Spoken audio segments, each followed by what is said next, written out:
la modification des couloirs aériens, pour la sauvegarde des nappes d'eau pure, pour la sécurité de la RN 20, pour la sécurité routière, pour la surtaxation du prix de l'eau, pour la sauvegarde du patrimoine, la réouverture du circuit de l'INA Montlhéry et tout récemment contre les disparités entre Paris et les communes de Grande Couronne.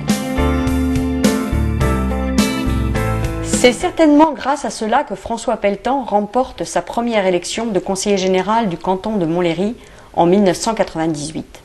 Puis, il sera à nouveau élu maire de l'INA en 2001. En 2004, il remporte une nouvelle fois les élections cantonales et est réélu conseiller général de l'Essonne. Il retrouve donc son siège à l'Assemblée départementale au sein de l'opposition.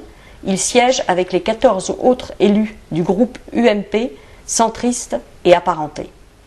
C'est là que depuis bientôt 10 ans, François Pelletan prend part au grand débat qui anime notre département.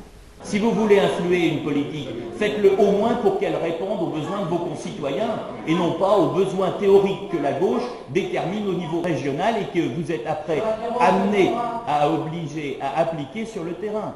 Faites une politique qui réponde aux besoins des Essonniens. Les Essonniens, ils ont besoin d'un certain type de logement, en termes de loyer, en termes de superficie, en termes de configuration, en termes de proximité également. Vous nous dites qu'il faut répartir tout ça dans le département, sauf que est-ce que vous croyez que les gens ils ont envie d'aller habiter là où vous allez les mettre?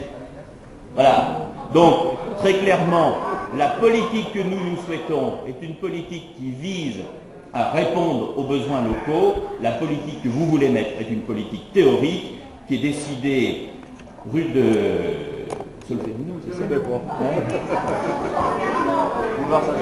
Ou chez les communistes, là-bas, place du colonel Fabien. Voilà.